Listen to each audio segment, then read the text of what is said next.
Welcome to Revelations, the place where we speak truth to power. I'm Cole Johnson, and I'm so glad you're able to join us.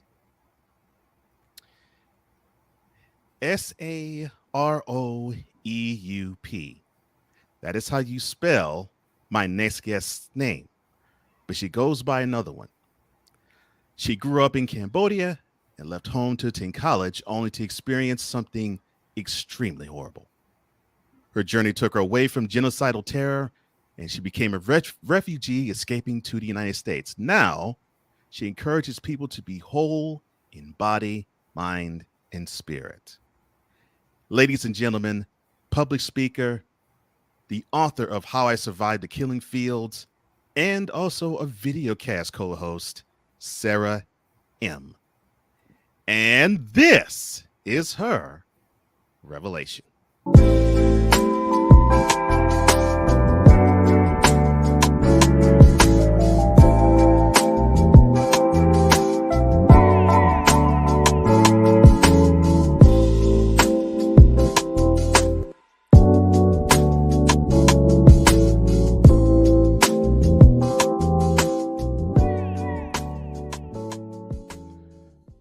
Well, welcome to Revelation, Sara. How are you? I'm great. Thank you so much for having me, Cole. Oh, no problem. No problem. It is my pleasure to have you on this platform. Your story definitely has touched me, and I think it will touch many in my audience because we need more people like you. And this first segment that we're going to go into, well, you basically live this way. So what we're going to do now is we're going to, with you and to the audience, we're going to open the way.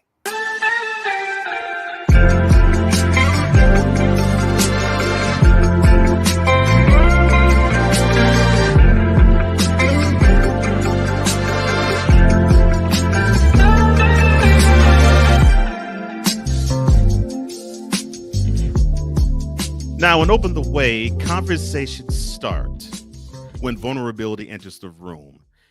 And for you, you are a Cambodian native. And of course, we'll talk about what happened while you were there. But how was your childhood? My childhood was beautiful.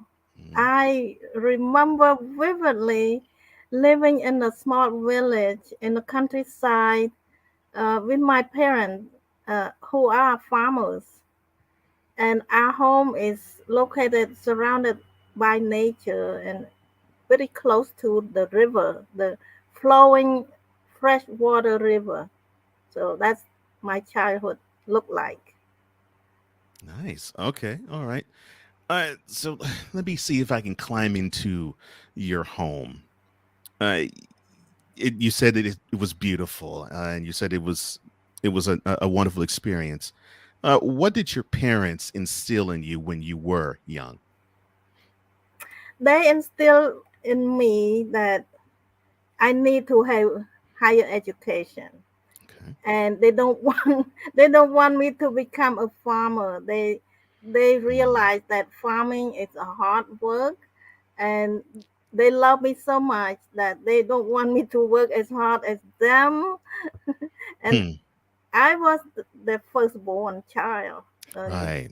and I was loved, and I feel secure. Nice. Nice. Nice. Yeah, and I remember hearing in doing my research that you were the oldest child in your family. Well, if you don't mind me asking, how many siblings do you have, or did you have? As a young girl, I had one brother, and then when I was become a teenager, my mom had two more Okay. boys. So altogether, I had three younger brothers. Oh, okay. So three younger brothers. All right. So, what responsibility did you have as being the oldest sibling and being basically an older sister to three boys? Well, I have take care of my brothers, Hmm. and as the oldest daughter, I become a caregiver to my mom when she became paralyzed. At one point, She had an accident and she became completely paralyzed and lifeless and lay flat on her back for 4 long years. Wow. And I I took care of my mom with my loving heart. I love my mom so much. I will do anything to get her health back. So that means I did not grumble. I did not express my resentful or anything like that. I'm just cheerful and I took care of her and my little baby brother at the time that my mom becomes sick. So we built such a strong bond as a Mhm. family. Yeah. So that's what kept me. I think that was the strongest contribution Mhm. to the resiliency that I have, to tell Hmm. you the truth. Wow. And yes, we will definitely get to more of your story where you have definitely forged even further and strengthened even more that resiliency that you now currently can recall as early as then, as as when you were in the house of your parents. Uh, if you have to think of three happy moments while you were uh, living with your parents, which three would those moments be?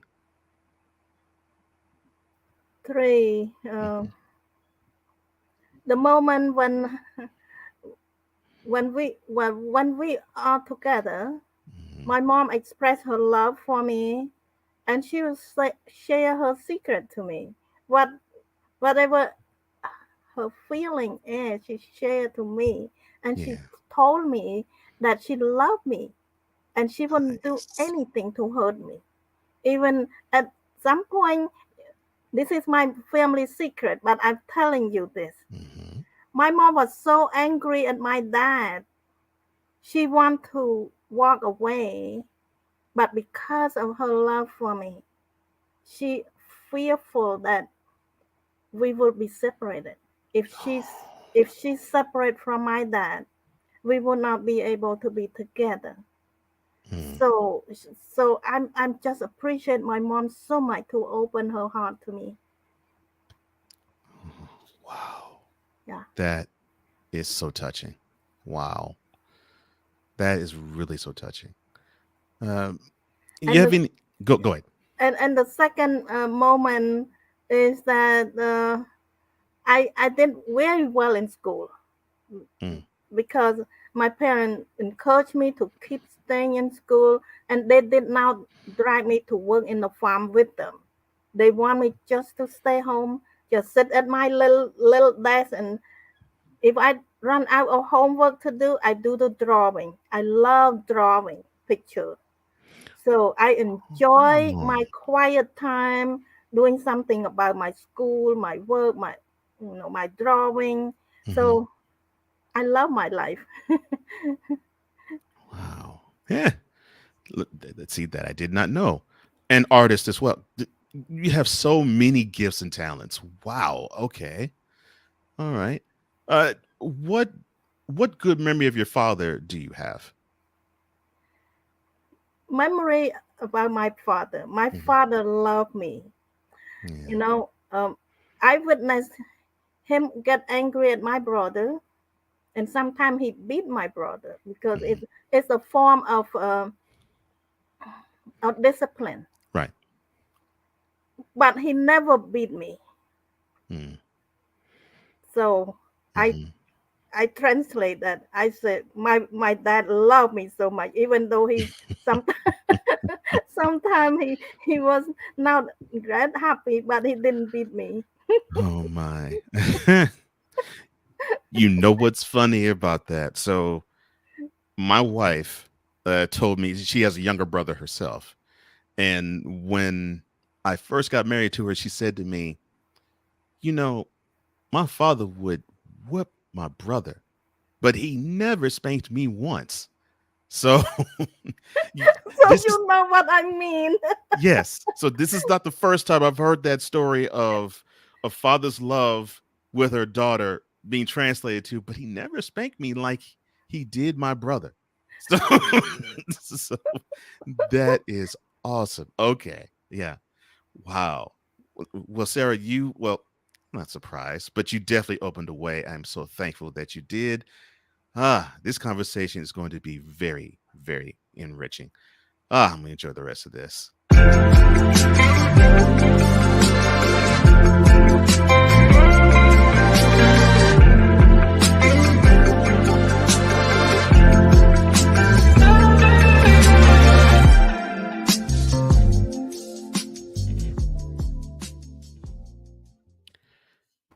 Author, public speaker, and I guess you could say an inspiration to us all, Sara Im, joining us here on Revelations. She just opened the way.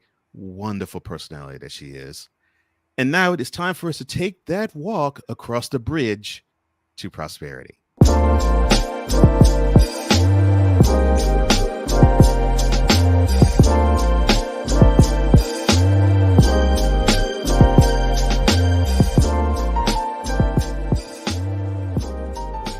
Now, Bridge to Prosperity, you link childhood lessons to adult application. Your parents instilled in you this need of education. And so, of course, you were geared up to go to college. So, where were you going to go to college? I went to Phnom Penh, which is the capital city of Cambodia. Hmm. Phnom Penh is about 300 miles away from my hometown. So that means I left my family behind. Right. And I attend engineering school because Wow. I was good at math. Oh my gosh. In high school, in our country, we had to choose the major. We had three major in high school. Oh, just Uh, three. Okay. yeah, the last year of high school. Hmm. Literature, Hmm. science, or math. So I choose math. Believe it or not, I'm the only girl in the class. So with math, what can I do in college? There's very few options. One of them is to go on to teach, and the other option may be economic school, and then the other option is engineering. So I chose engineering. Hmm. So I Wow. I was not that passionate about engineering, but it's not many options available at that time. And to me, I'm hearing engineering, and yeah, of course, obviously you're a very intelligent person. But just judging by the work I've seen, I'm thinking she didn't go to literature. Wow. Okay. Well, that's an extra question I will ask later. Okay. All right. All right. So you went to college. Did you finish college there? No, no, I Yeah. did not have a chance because the country was collapsed. Yeah. So I thought. So see if I can think about the time where this happened. So this would be what, the mid 70s or so. Yep. Okay. Yeah. And I know there was a lot of upheaval, definitely with us here in the states because they were in Vietnam at the time, and of course, many in Southeast Asia was starting to become more communist in philosophy in politics. Yeah. So I'm assuming that's also what happened with you. Yeah. And how did the interruption of you and your college career came with the sweeping of communist rule in your area? Oh, it's so abrupt. It's so damaging. Um, Hmm. when they took over a country, they they marched in the military style with the military truck and tank Hmm. and the automatic weapon and all the soldiers marching with the Wow. big guns on their shoulders. Yeah, It's very scary. I bet. Yeah, and everything was shut down. No, no marketplace, no office building open, no communication line. no restaurant of anything. There's nothing was open at that time, including the school. So Oh, wow. So they shut everything down. Wow. Okay. imagine if you keep all your money in the bank, you cannot even go get your money. Right. But even though you withdraw your money, Hmm. you cannot buy anything. There's nothing for sale. There's nobody sell anything. Wow. Wow. That's Mm. how drastic that look like. Oh my gosh. Man. Wow. And And here in this country, we experience the pandemic, mhm. and we say pandemic, but to me, what pandemic? What Right. pandemic are you Yeah. talking I was gonna about? say that's nothing to you. Right. I laugh and say, Hmm. oh no, pandemic look like Yeah. this. You can still go to store and buy Right. food. You still Hmm. Hmm. now pandemic in Cambodia. No, Wow. My gosh. Yeah. Just your description scares me. Goodness gracious. Okay. All right. So we talked about when your country got overtaken. Uh, what uh, what did they have the citizens in Cambodia do when that actually happened? first of all, they evacuated us. They evacuated everybody from the city. Imagine there are hundreds and thousands of people live in the capital city, and they went door to door just demanding everybody need to get out. They point the gun at us. Get out right now. Hmm. So you have no chance to gather anything. So uh, we just have a few clothes in a little bag, whatever we can carry, and a little bit of food that we have cooked the night before, and that's all we have. If we run out of that food, you just be hungry. There's no place to buy. Oh my gosh. Mm. Yeah, that's how drastic that was. Wow. And the change was that sudden. It is. It is sudden. It just Wow. night and day. Mm. Wow. All right. So if I were to say the name Khmer Rouge, what comes to your soul? Khmer Rouge, Hmm. the madness, Yeah. madness, Yeah. unhuman. Yeah. Yeah. Yeah. And so, from what I understand, that was the regime that basically ruled over all of you, and Yes. they created, well, I guess you could say, for lack of better terms, concentration camp settings. So, what was a normal day like in that type of setting for you? Yeah. After we were evacuated, we Hmm. was all scattered all over the village, the Hmm. countryside, and in the jungle. So I end up in a big camp, Hmm. the forced labor camp, where they push us to work extremely hard. Right. Yeah, we work in the sun, in the heat all day long, like about 16 hours a day, and no time to rest. We work 7 days a week, and we have very little time to sleep and very little food to eat. Oh my Imagine that. Exhausted, hungry, sleepy, and then eventually we most of us are sick. Right. Yeah, our system, our body break down because uh, we were just was abused big time. Hmm. I can imagine. Wow. Yeah. So did you fall ill? I would assume you did, but I don't want to truly assume. Did you fall ill? Yes, yes. You did. I Yeah. contracted a few disease, pretty bad disease like Hmm. malaria, typhoid, and a few other.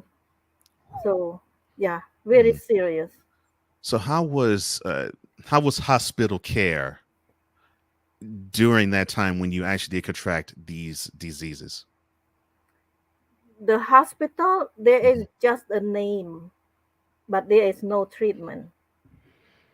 Oh man. There is a better hospital somewhere far away. That's Hmm. for the people, for their own people. For their own people. Ugh. Yeah. For us, we just go to the name only hospital without treatment. Mm. So that sounds like a hospice where Hmm. they just house you in a place, and if you die, so be it. Yes, yes, Wow. it's the place for us waiting for our time. Oh my gosh. Wow. So in this hopeless situation, because that is extremely hopeless, and balancing that with the hope that you received when you were growing up, what hope did you grab onto during such a terror-ridden time? I was still hopeful. I would just imagine one of these days I will be able to be reunited with my family. It was naive on my part, I think, Mm-hmm. but I had to keep that thought. I had to keep that imagination. Otherwise, I would give up and I would never have a chance to survive. Many of my friends that are in the same boat as I did, many of them did not make it. I am just so helpless to see my friend die off every day, and I couldn't do anything to help them. Wow. Mm, Yeah. wow. So horrible. Wow. Mm.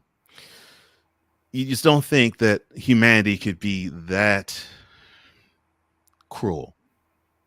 You wouldn't think they would be that evil, but unfortunately, you got a chance to see that up close and personal. Yes, yes, people can be cruel, people can be heartless, Yeah. can turn away from suffering, Hmm. and it's so sad. Yeah. So sad. Yeah, it is. Wow. Well, you walked with me to, to the end of the powerful bridge to prosperity. Wow.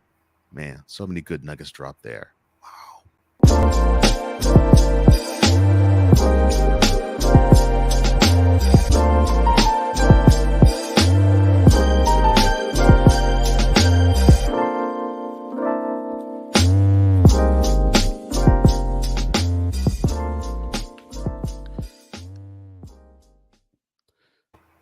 Author, published speaker, motivational tool in person, and a co-host of a video show.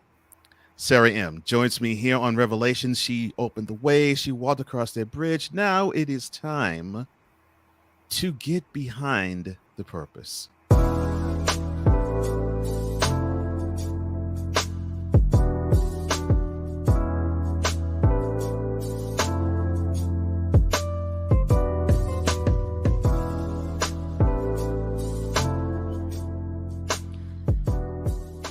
Now, behind the purpose, this is the reason why we function the way we do.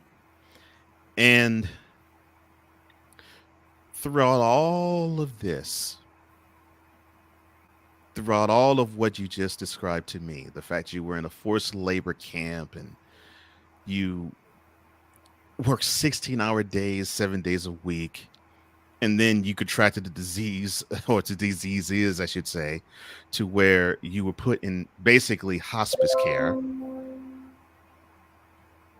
I believe I saw that you had a discovery with Jesus. So, how did you discover him in the midst of such torture, such terror, and such evil? How I discover is my my purpose. My purpose is my family.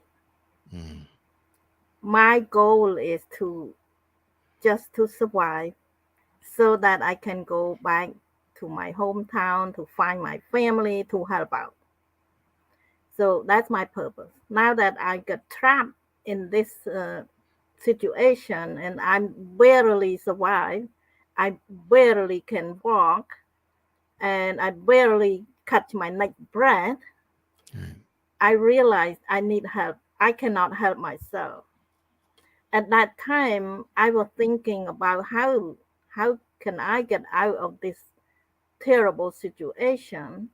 So I searched what I what what I can, and I remember when I was young, I listened to my mom reading a story, and in that story, it tell me that there is God. There is God that saw everything, and He have compassion. He right, sent His angel to rescue the small children and the woman from the bad person. So from this story alone, I I draw my conclusion that there is God. right, Since my young age, I carry that belief with me. Um, so now that I am about to lose my life, right, I thought about that God. I said, "Wow, maybe He can help me." So I start to pray. I could not do anything else. I could not run away. I cannot go back to the work camp, and I could not get help with my situation. So I start to pray and I ask God, please, God, please help me. All I want is to survive. mm, I just want to survive long enough so that when everything changes, I can go back and find my family. So I have hope in my vision that things will change. I have no idea how, but mm, I believe that things will change. So I pray and ask God to help me night after night. And then one morning I woke up very early before everybody else. mm, I feel like, oh, I can walk out from here. I can walk out. So I sneak out. So nobody pay attention to the sick people. So mm, nobody caught me. So I went to the work camp and I I met with this young team leader who is compassionate, kind, and she saw me coming. She feels so sympathy for me, and she said, oh, "Okay, I can help you to find something to do. You have to do something when you are not in the hospital. You have to do something." So she mm, said, "Let me see if I can find something for you to do." So she realized that I need a lot more help. So she talked to the people in the kitchen and she told me that I can go and help out in the kitchen. mm, So that's a life saving transition right there. right, right, And then I get an opportunity to work in the kitchen instead of work in the right field. right, So that's working in the kitchen. I have access to more food. I mm, work in the shade. I work mm, less hours, so that means I have a little more time to sleep, mm, have more time to rest. So gradually, slowly, I start to feel better mm, because I get more nutrition, right, more food. So eventually, I felt much better. So for several months, I was working in there. mm, So when they saw me look better, feel better, you think they let me stay there? Not no, again. No. mm, They pull me out and throw me to work in the rice field like everybody else. mm, But at least I get that time to recover. So a week If we just look for something to be grateful for, this is the moment. You have to think about the good thing that happened to you. So working in the kitchen is the best thing that happened to me. Mm. So I feel grateful. Wow. That's a powerful lesson right there. Yeah. Look for those small victories and celebrate them huge, and then build on those small victories. Yeah. Wow. That is powerful right there. Wow. Okay. So you got a chance to work the kitchen. You rebuilt your health. You got the chance to be more nourished. You got more rest. And then, of course, the regime saw that you were able bodied and they were like, ah, you're able bodied. All right. Back to the field you go. All right. So Yeah. when did you break free from the forced labor camp altogether? Toward the toward the end of 4 years, How? almost 4 years in the camp, How? and they start to move the camp. Where do they move to? They move us closer to the jungle. Mm. We keep getting into the jungle Mm-hmm. a little bit at a time. So when I realized we are going to the jungle, I Mm-hmm. didn't like it. I said, "This is it. This is it. No more." Mm. I uh, I feel like God gave me a courage that Yeah. time. He Yeah. gave me a courage to think about escaping. Escaping. Mm-hmm. I have been dreaming to escape Right. for all the 4 years. Mm-hmm. Always look for my way out, always thinking about escaping, but I was not able to do it. But Right. this time it's enough. I have enough. I need to take it. I need to take action. Um so I decided to gather three close friends. Mm. They are close friends to me. They always support me when I was so sick and all that. So I asked them, say, I'm thinking about running away. Are you going to, would you like to come with me? You know what? All my three friends say yes. I just, I was so happy because I couldn't do it all by myself. I was, I was frail. I went back to being so frail again. So with three of my friends, I got stronger. I feel more courage, more courageous. So we map out a plan to escape. So from the jungle, it's very challenging because first of all, there is no GPS in the jungle, No, it's not. and especially in the 70s, there is no such a thing, Mm-hmm. and there is no electricity. There is Right. no light. Right. When it's dark, it's dark. It's Mm-hmm. black, It's pitch black. Right. pitch Mm-hmm. black. So we can get lost in the jungle and go around and around and around, never get out of the jungle. But Mm. God was directing us step. Oh, I'm I sure. have to tell you, I'm God sure. direct us step. Nice. Oh, it definitely to God to be the glory on that. Man. Okay, Yeah. so how did you I should say how did you travel from Cambodia and relocate to the United States? Well, after I get out from captivity, for a long journey, I found my family, and then they helped me to recover my health. After Nice. I was healthy again and so on, um, we are still in fearful situation. Of course. Our country is chaotic. Right. It's total destruction, Mm-hmm. and we have no hope, and we are just cannot trust anybody else. So my mom had an idea. She said that I, the oldest child, the Mm-hmm. favorite one, Mm-hmm.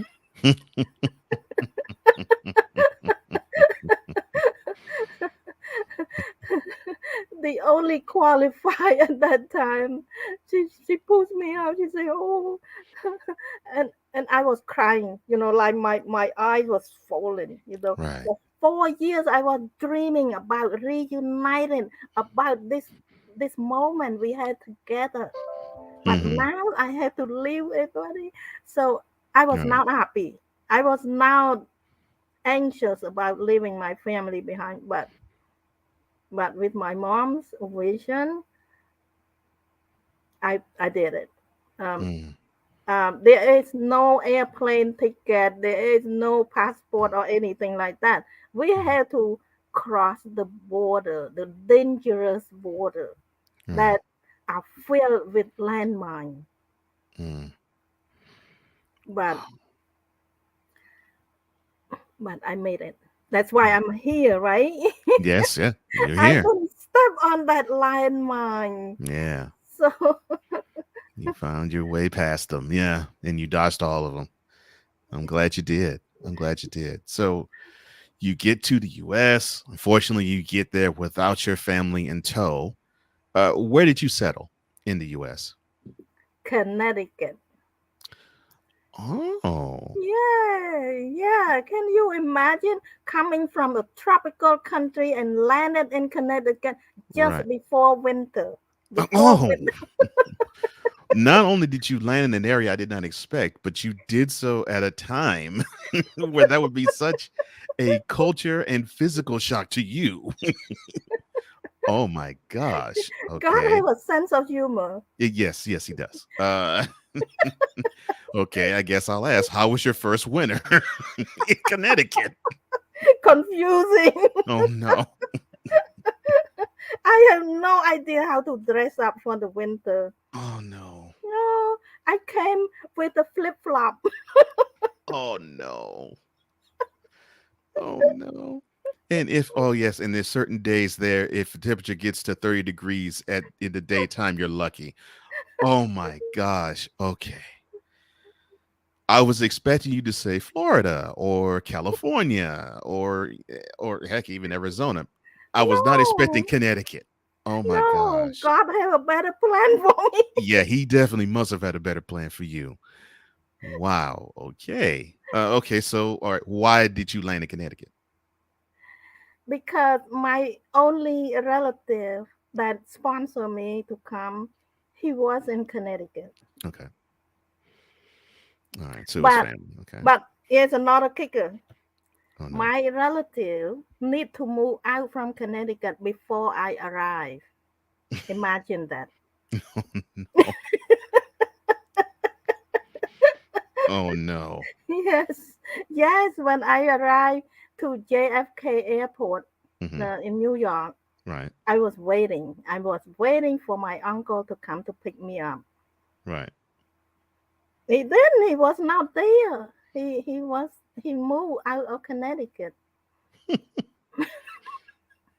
Oh and my we gosh. didn't have the cell phone or anything to communicate. So, uh, but anyway, God had another plan for me. So I have a group of people in the church Hmm. who dedicated to provide some service to the new arrival, the refugee people. So that's why I got involved in the care of the Christian people. Right. Right. Mm. Yeah. Yeah. God may have a sense of humor, but Lord, the purpose is so great. Oh man. Yes. All right. So you found your purpose, you found Jesus, you now are ways away from your homeland, but you're definitely totally free from forced labor camp situations.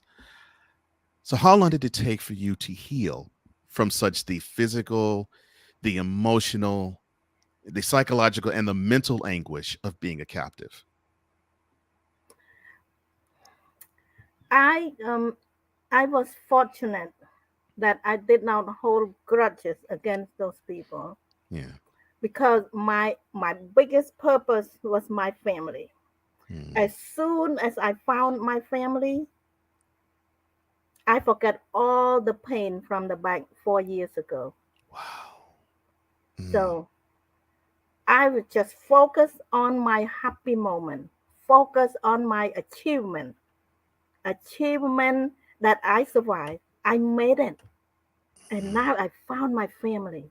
So all the past, all the tragedy, all the sadness and struggle and fear, all that is gone.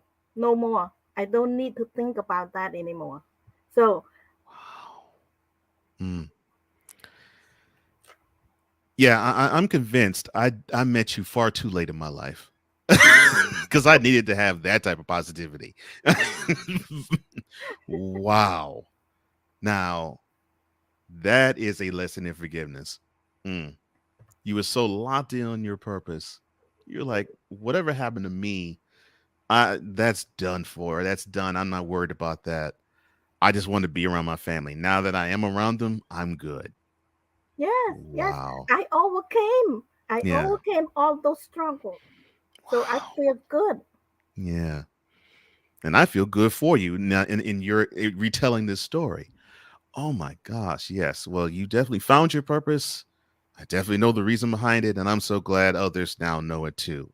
Wow. That is wonderful.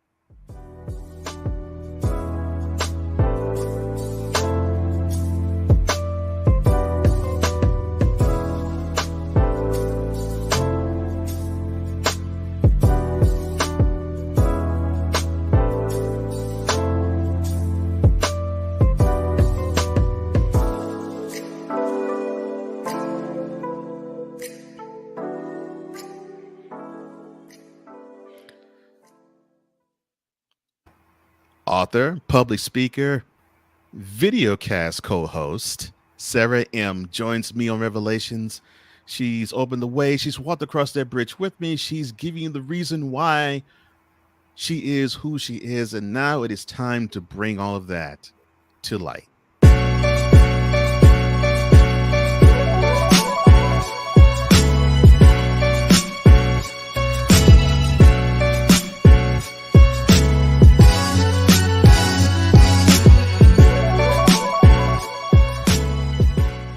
Now, all of us shine in a unique way. And obviously, throughout this episode, you see how unique Sarah shines.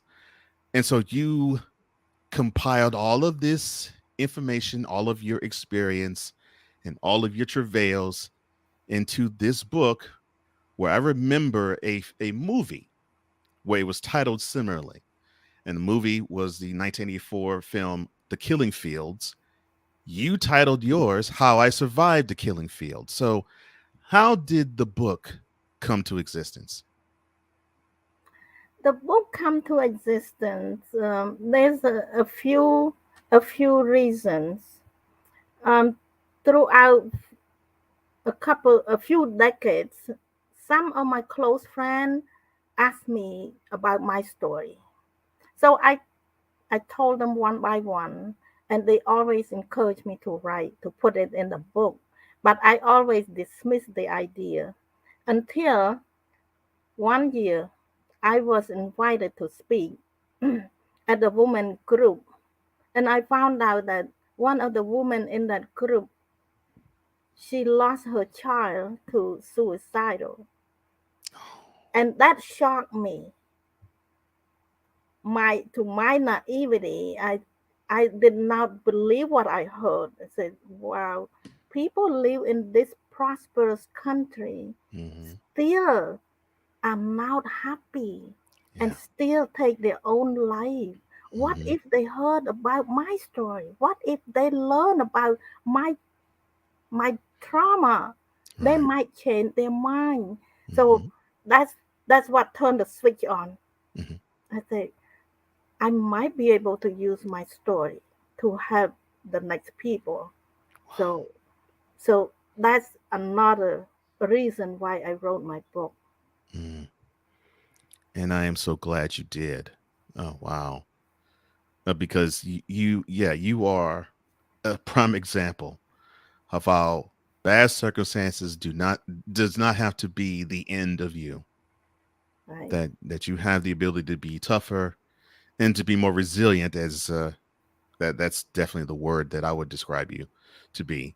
More resilient than the circumstances that you are enduring at that time and what you have endured in the past. Yeah, wow. Yes, your life is a wonderful example of that. So you talked about being reunited with your family in Cambodia, but you got a chance to reunite with your family again when you were in the when you are now in the United States, but when you got to the United States. So, uh, what happened in having the what happened in having the reunion happen after so long? we we realize that we love each other, Hmm. and it's it's the best thing. Yeah. It's the best moment in our life when we are together. Hmm. Well, we don't have to be close proximity together, but for me, as long as I know that I did all I can do to bring my family to the peaceful place that they can be, and that satisfy my soul. So it's my life purpose is fulfilled. I love my family, and it's just wonderful that I have this opportunity to be able to save them, to bring them back together with me here in the beautiful country. That is awesome. Wow. And I'm so glad you got a chance to now reunite with them after all this time. And I can see that you draw so much energy from them. And that is a beautiful thing. Now, you are the type to, like you just said earlier, uh, give people hope with the story that you tell. And you're giving me hope with this, with your story that you're telling now. You not only are an author, and not only are you a public speaker, you also host a video cast, and it's called From Surviving to Thriving. And you do so with fellow genocide survivor, I should say, and thriver, really, Leah Tran. So, how did you two meet?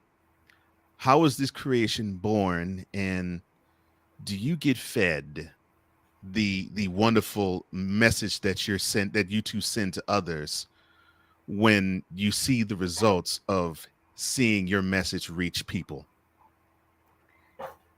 Yes, how this show come about is first one of my friend introduced me to Lee, Hmm. um, through a national association of speakers national association, and they met, and my friend thought that I need to connect with Lee because Lee is from Vietnam and I'm from Cambodia. Right. We have similar journey. So, and then Hmm. we correspond on email a few times, and then finally we got to meet in February on Valentine's Day 2020. Hmm. That's 1 month before the pandemic. Wow. We met in person once, and we just connect. We just Hmm. love. We just appreciate each other, and we part our way. I said, Lee, whatever you need to help to do, I can help you. So that's what I left with her. And then the pandemic come, Hmm. and she's a type A person. she, she she's really nervous about this. Oh, what can I do? And she called me. She says, Sarah, we need to do something. And I have an idea. Why don't we do a live Facebook live show? Okay. Okay. Something to encourage people, Yeah. because we have been in the panic situation, stressful and fearful time in our life, but Hmm. we got over it. So we want to inspire people Hmm. not to worry too much, because we want to calm the people down. So that's our original purpose. Wow. That is So, nice. so we get together every day, every weekday, Hmm. Monday through Friday, for Wow. 30 minutes from 5 to 5:30. every day. Mm, We get together on Zoom and we mhm. record it and then post it. And then later on, we get fancy. We do live. So we talk about everything. We talk about contentment. We talk about resentment. We talk about appreciation, about gratitude, about everything that we can think of. And then about 5 months later, we decided to invite some guests because a lot of people have their thriving story as well. So we want to hear from other people, Right. and we want those people that overcome life and to share their journey with the audience. So Right. that's why we are keep doing this. So since March 2020 until Mhm. now, we are still doing it. That is impressive. Wow. Mm. And I'm glad you both are. I'm glad you both are. And I'm glad you draw inspiration from each other, and you seemingly draw inspiration from others who tell you stories of how they overcome as well. That is that's the beauty, especially in the Christian Christian life. That's the beauty of it all.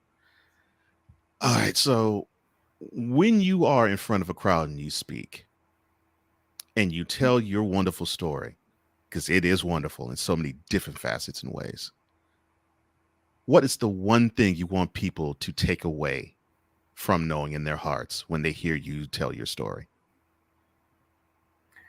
It different depending on the group. Okay. Some group need hope. Some group need to build their resilience. Hmm. Some people need to reconcile with their family. So there's so many core value that I share with them. But the the, the common thread of all is living on purpose with love. When you have love, your purpose is going to be good because you are doing it with love in your heart. You cannot go wrong. When the people came to take over Cambodia, because they did not have love in their heart, they have hate and resentment.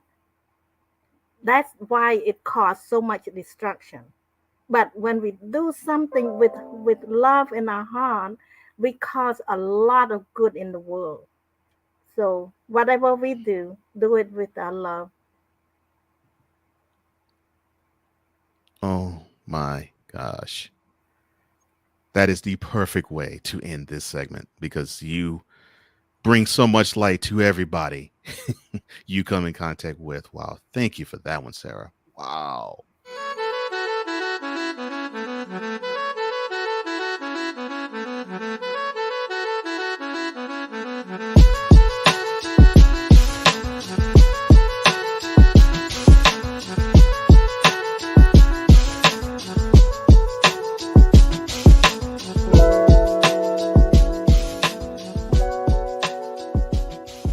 Author, public speaker, co host of a video cast, Sara Im joins me on Revelations. And now it is time that we call Plug Tuning in honor of hip hop group De La Soul. This is when the guest gets the chance to promote any and everything on his, or in Sarah's case, her heart's desire. So, with that being said, Sarah, whatever is on your heart, the floor is yours. No, thank you, Cole. I just want everybody to get a hold of my book, How I Survived the Killing Fields, and I'll show you how it looked like. There's a few books that similar have similar title, but this is my book, How I Survived the Killing Fields. You can find it on my website only, saraim.com. SARAIM.com. And I also do speaking. So when you have a gathering of any kind and you would like somebody to inspire your audience, reach out to me. So if if it is too far for me to travel to, I can always do it online, on video like this. Don't be afraid to reach out. And I also now decided to add another component of my service is to provide coaching. If you struggle with your past, with your self-esteem, if you have been abused, you have been hurt, and you want to recover, but you just run out of option and you don't know how, I might be able to help you, to give you some suggestion through my coaching, through using my experience. I'm not I'm not a psychologist. I'm not a counselor, but I can be your mentor. So reach out to me. You can visit my website saraim.com. Um, if you have a story, a wonderful um, surviving story or overcoming story, and you want to share on my platform, reach out to me as well. We can share your story and bright up the world. Mm. So I just hope that you will connect with me. You can always go to my website. There's a tab, it's called Discovery. Just click on Discovery on my website. You will reach me and schedule 30-minute consultation with me, free consultation, so that we can discover whether I can support, how I can support you. I will support you, but how? So reach out. I appreciate you and thank you for watching. I hope that you follow me on social media. I'm pretty active on Facebook and LinkedIn. So those are the two platforms that I'm more active. But I hope our paths will cross and I can help you. Mm. Thank you. Wow. Wonderful inspiration right there. Author, public speaker, co host of a video cast, a life coach, and just an all around wonderful human being with a great story. But she's a better human being. Sara Im, joining me on Revelations. Thank you so much for this time, Sara. I totally appreciate it and you. Thank you so much, Cole. Your show is amazing. Oh, thank you. You you create this wonderful show, and I appreciate you having me as your guest. And you know, if you ever want to be on somebody else's show, like my show, just reach out. Okay. I will take you up on that offer. Thank you, Sara. Wow.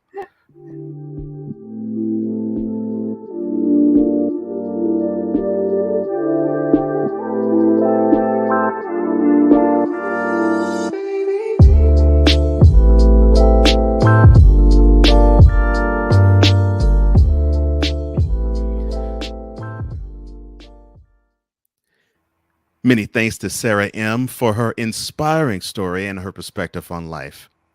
And why don't you join us each and every Tuesday where you will see a different person being interviewed by yours truly each week for changing the world one conversation at a time. I'm Cole Johnson, and this has been Revelations.